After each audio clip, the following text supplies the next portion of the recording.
Hello everybody and welcome to this another sort of news video. Today I'm going to be doing it on the upcoming Peak Forest route developed by Dovetail Games, and this is we'll dive into it, but it's coming soon. Even though we've only got preview and they're very much work in progress, they do look like they're coming along, so we might see a soonish release. We'll jump into a quick overview. So this route goes from Ambergate to Buxton and Chinley, which is sort of southeast of Manchester. It's a provincial line. It includes the LMS Stanier 8F, the LMS Fowler 4F, and I believe, if I understood correctly, a layer of the Jubilee Class 6P, which looks... What's that on that screenshot? Oh, that's the 8F, yeah. And we've got 17 stations over... What did I say? Maybe...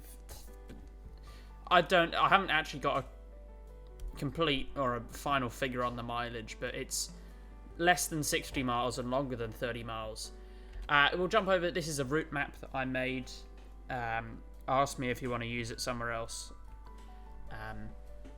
So we've got Chinley up in the north and Buxton and then Ambergate in the bottom. Then between there we have Wonsterdwell, Cromford, Matlock Bath, Matlock, Darley-Dale, Rowsley, Bakewell, which is where I presume the tarts come from, Hassop, Longston, Monsaldale, Millersdale, and then going west we have Blackwell Holt.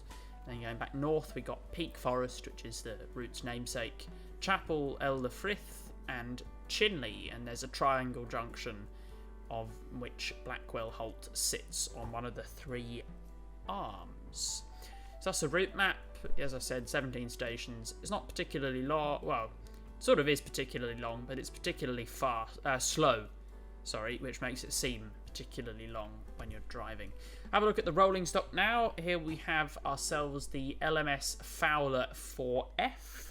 Under white notation, it is a 060, which means there are 0 axles at the front, 3 axles in the middle, and 0 axles on the back. They have a maximum speed of about 60 miles an hour, although up and down the curbs it might be a bit touch and go whether you actually get to that on this route.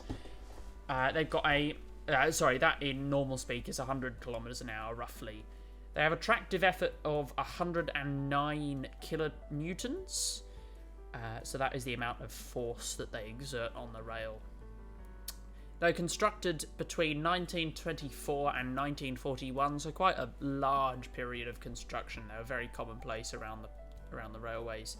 They operate freight trains, hence the F in their name, and they 575 of the type were constructed. Next we got the LMS Stanier 8F. This one we already have in Spirit of Steam, so it's carried over from that route. Under white notation they are 280, which means there's 1 axle at the front of the train that's unpowered. There are 4 powered driving axles and no axles underneath the cab, or the footplate. They've got a maximum speed of 45 miles an hour, which is 70 kilometers an hour, but in many places on Spirit of Steam you can go higher than that, and they'll very easily do up to sort of 80 miles an hour, even more. They're cited as topping out at 45, but that's, your own discretion, and I presume there's parts of Peak Forest that have much higher speed limits than that, so yeah. Whatever, it's not like an EMU where there's a hard limit and it's not designed to go much faster than that. It'll do what it'll do. And there's no braking rods in this game. I haven't got that far. The tractive effort is 144 kilonewtons. They were constructed between 1935 and 1946. They operate freight trains, again the F in their name, and a staggering 852 were produced. Next we'll jump over to the passenger loco. This one I believe is a layer from Spirit of Steam. This is the LMS Jubilee 6P in green. I'm pretty certain that JD mentioned something about this layering over. If it's not, please let me know. Well, I'm sure you will let me know. You might have already let me know by this time. And I'll gladly amend this. It's carried over from Spirit of Steam, but it's a layer, so you won't get it if you don't have Spirit of Steam. White notation, it's a 460, which means there's 2 axles unpowered at the front, 3 driving axles, and none underneath the footplate. They've got a maximum speed of 75, but Heiss in his video managed to get them up to like 150, and I managed to get them to 100 on several occasions. And in normal people speak, that's 120 kilometers an hour, 75 miles an hour. They've got tractive effort of 118 kilonewtons. They were constructed between 1934 and 1936, and they operate passenger trains, hence the P, and 191 of the class were built. Next we have nifty bits. I apologise for the low-res image, but I'm sort of trying to highlight the point. We've got many new walking areas to explore, which would suggest that the team have placed a higher weight than normal on the route building, which is nice. It's quite a quaint provincial route, so it'd be good to walk around, just sit down and watch the trains. The route closed relatively soon after it's set. It only barely made it into the diesel era before it got cut back. And when I say only fairly into the diesel era, I mean they weren't even in BR Blue when the route closed. They were still BR Green diesel locos with the BR line and everything else. So this route is a piece of history. You can't go on it on a train now. So it's probably the best thing you've got if you want to travel on it, apart from walking.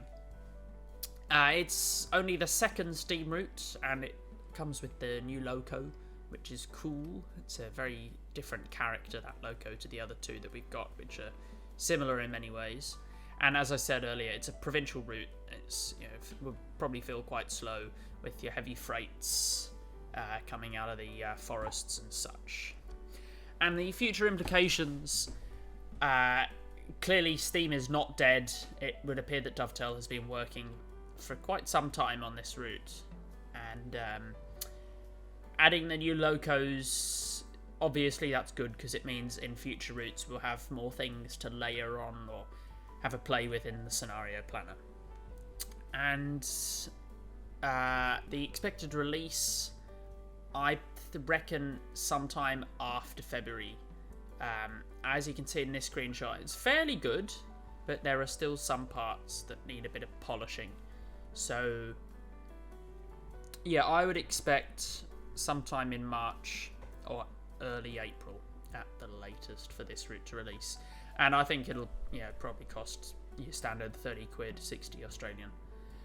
And that's about it. So thank you very much for watching. If you've enjoyed this video, please do give it a like, do subscribe to the channel. If you haven't enjoyed it, let me know as well. I read all the comments. And with that said, I will see you all later. Goodbye.